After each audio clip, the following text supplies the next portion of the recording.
Hey guys, Mike here, and in this clip I'm going to tell you about 20 or so different things that you might not know about the Galaxy S4.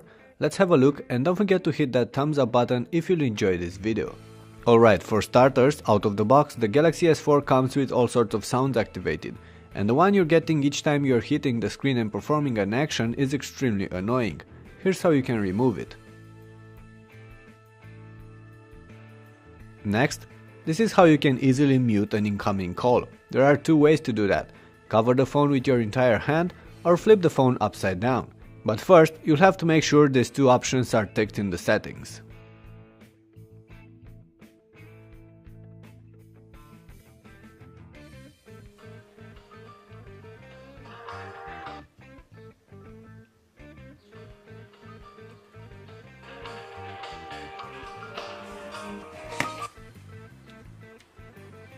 Another cool feature allows the phone to automatically increase the ringtone volume to maximum when in your pocket or bag, regardless of how it's usually set up.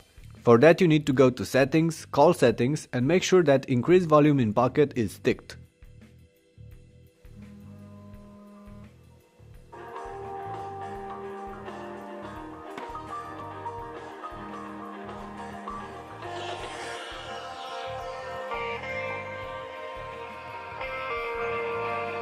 Smart Stay is another nice feature, and it allows the phone to detect when you're looking at it and never turn off the screen while you're using it, regardless of the screen's default settings. The S4 comes with these new eye tracking capabilities, allowing you to scroll through a web page with your eyes or automatically pause a clip when you're not watching the screen. But the truth is that the phone does not track your eyes, it tracks your face. Moving or closing your eyes will cause no response if you hold your face still, but moving your head will.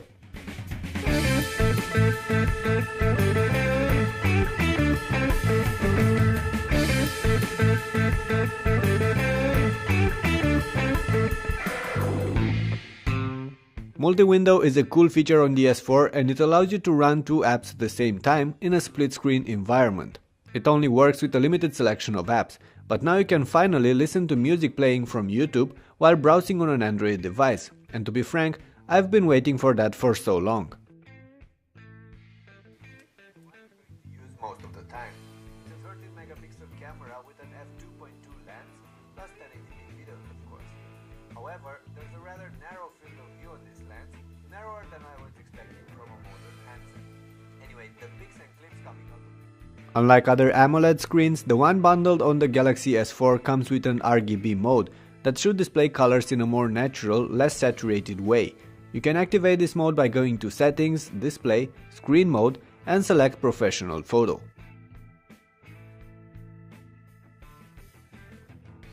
Like most other smartphones, the SGS4 comes with auto brightness that automatically adjusts the screen's brightness based on surrounding conditions.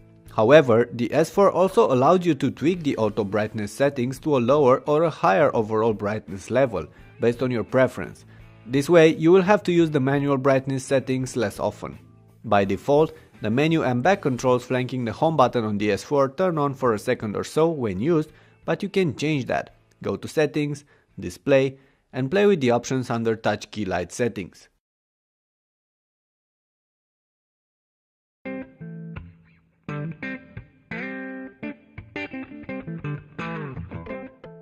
Also, out of the box, you might notice a small delay between the time you're pressing the home button and the time the phone reacts.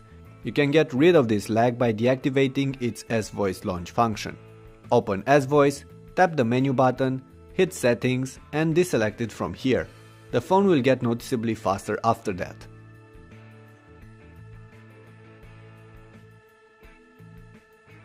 If you want to quickly dial or send a message to someone, just find that person in your contacts list, and from here you can swipe to the left to open the messaging app or swipe to the right to dial. The keyboard on the S4 might not look different than the one on the S3, but it is powered by SwiftKey, which means that you now get suggestions while using the continuous input mode, plus the phone learns and adapts to your typing habits while you're using it.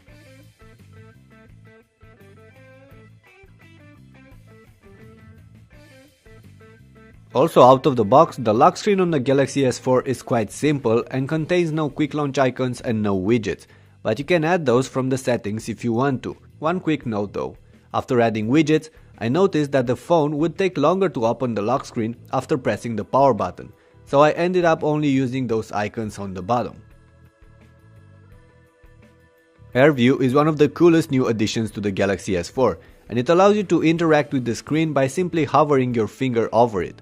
You can use it to preview tabs in Flipboard, preview messages, enlarge gallery pictures and more. It needs to be activated from the settings, and you can easily tap it on from the list of quick toggles.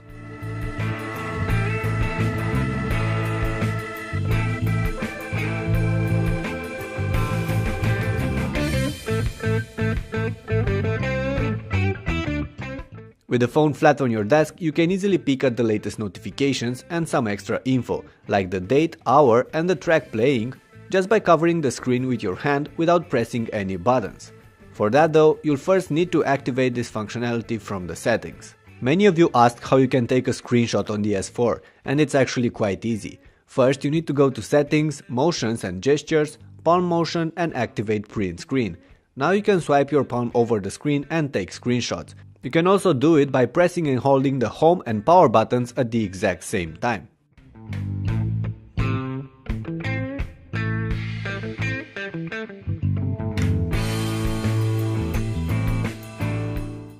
If you want to turn off the camera's shutter sound, there's a simple but rather stupid mode of doing that. You need to put the phone on mute, not on vibrations, on mute, and this way that annoying shutter sound will be gone.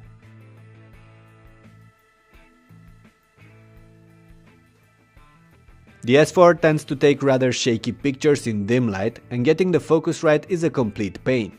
But I did find a solution for that. I use the drama mode and take a quick burst of pictures and then pick the good one from those. It's not an ideal approach, but it tends to work for me. Alright, that's about it for now. Thanks for watching, and I do hope you enjoyed this video. Leave a thumbs up if you did and subscribe to my channel for more. I have many other clips about the S4 there, so you might want to check them out. Also, if you do know some other cool tips and tricks for the S4, feel free to tell us about them in the comment section below. I'll see you later.